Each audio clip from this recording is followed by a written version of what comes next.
Non, mais avoue que Chappie, par exemple, c'est Johnny Five. Il y a un cœur pis tout. Vous savez pas c'est quoi? C'est pas Johnny Five, c'est grave. C'est quoi Johnny Five? C'est un code nazi, ça, Johnny Five. Cœur-circuit. Excuse-nous, Will, on a seulement que 22 ans. Oh, tabarnak! On n'a pas tous 48 ans comme toi. J'ai pas 48 ans. Pas encore. Ouh! Snap! Critique ça. Critique ça.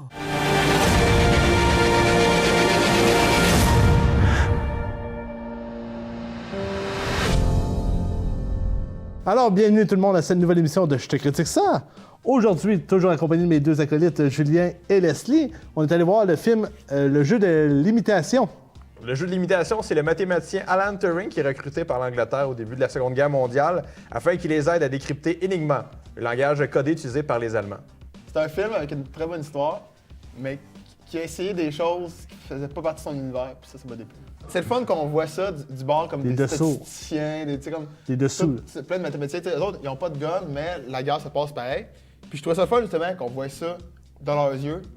Mais, par exemple, à tout bout de champ, le film, comme pour nous prouver que c'était la guerre, c'était pas nécessaire, là. On le voyait bien que c'était la guerre, on n'avait pas besoin de ça. Mais ils nous mettaient des images de tanks faites à l'ordinateur. Premièrement, ils nous mettaient des images de tanks qui se battaient, qui étaient comme pas trop utiles. En plus de ça, ils étaient faits à l'ordinateur, mal faites, puis c'était pas beau. La principale faiblesse du film, c'est ces scènes, premièrement, qui sont pas inutiles, mais un, il y en a trop, et deuxièmement, elles sont extrêmement mal faites. À un moment donné, même là, c'est reviré vers moi, puis je fais « Ben voyons donc! » On le voit, la guerre d'un bord, l'histoire qu'on suit, puis quand il était jeune de l'autre, comme des flashbacks. Puis ça me plaît pas pantoute. T'sais, oui, ça a amené un petit aspect à l'histoire de, avec la machine, pourquoi il l'a appelé de même, puis tout, mais c'est pas nécessaire. Je vais vous dire pourquoi c'est important ces moments-là quand on voit qu'il était plus jeune. Parce que, un, on comprend le personnage, parce que oui, ou sinon, le personnage, il est juste désagréable. Il est juste pas le fun, il est juste tannant, il est pas gentil, il est juste bizarre. Mais si tu vois par où il a passé, tu vois qu'il s'est fait écœurer à l'école, tu vois que, ben écoute, c'est un homosexuel, puis qu'à cette époque-là, c'est pas hyper facile. Deuxièmement, tu vois que d'où vient sa passion pour comme les chiffres et les codes, tout part de là. Donc, si tu fais juste faire comme « Ah, ben c'est un mathématicien, il tripe ses chiffres, il appelle sa machine d'un tel nom, puis ah, ben en passant, il s'est fait écœurer, mais sûrement, vous avez deviné qu'il se fait écœurer, hein? Quelqu'un de bizarre, c'est sûr qu'il se fait écœurer. Tu vois l'intimidation qui est sur YouTube présentement, on te dit non. C'est revenu souvent dans certains films qu'on a vus récemment, puis c'est la fin qui s'éternisait, puis ça, c'était comme que ça aboutisse, bout de vierge.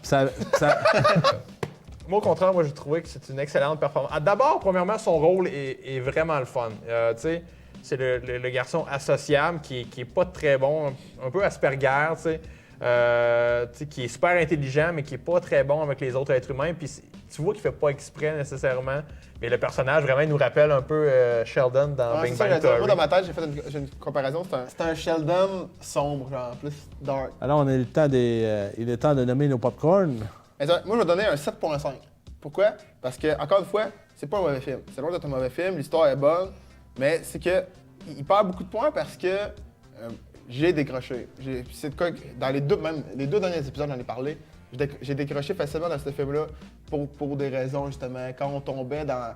Comme avec des images un peu à la Historia où tu avais des vrais faits vécus, filmés, au même titre que les scènes d'action en 3D mal faites qui me faisaient décrocher. Puis après ça, c'est quand même c'est complexe un peu l'histoire, fait que c'est dur à rembarquer par après. Moi, je vais y aller d'un 8.5 pour cette semaine pour le jeu de l'imitation. Dans les points négatifs, on en a parlé, c'est beaucoup de scènes de guerre. Moi, j'en aurais juste pris moins. Puis la fausse 3D, là, la mauvaise 3D m'a vraiment fait décrocher à certains moments, moi aussi un peu comme l'Est. Mais pour ce qui est du reste, j'ai adoré la fin. Aussi, la fin, il faut le dire, là, la fin ne finit plus de finir, comme on dit. Là.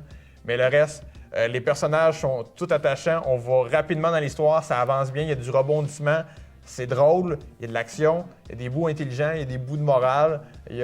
C'est accessible, mais en même temps, c'est assez intelligent comme film. Fait que moi, j'ai adoré 8.5. Donc, je donne un 9 sur 10 popcorn à ce film-là. Je le considère aussi bon que le Tireur d'élite, carrément. Non, il est meilleur. Non, Il y a des petits tracas qui me font moins aimer celui-là par rapport à l'autre et vice-versa. Ça me donne le goût de lire le livre basé sur le film, qui est franchement, c'est une histoire moi, je n'avais jamais entendu parler, je sais pas vous. Là. Ben, il faut dire qu'il le dit dans le film, là, c'est à partir de 2013 qu'ils ont donné le pardon royal. Fait que, tu sais, j'imagine que l'histoire a été comme gardée secret, secret défense pendant. Hey, tu sais quoi, man? Le film en anglais cette semaine, c'est Le garçon d'à côté. Ouais, je sais. Moi, ça me surprend pas pour elle. Ça me surprend pas, mais c'est Voyons. vraiment pareil. C'est leur trademark au Galaxy de mettre des films que personne ne va aller voir en anglais. On se souvient quel film on voulait aller voir en anglais à Galaxy? X-Men. X-Men, puis c'était le film avec Adam Sandler puis Drew Barrymore là, cet été, là, Ah oui. qui était dans le Sud, une comédie qui a eu aucun succès. Critique ça. Critique ça.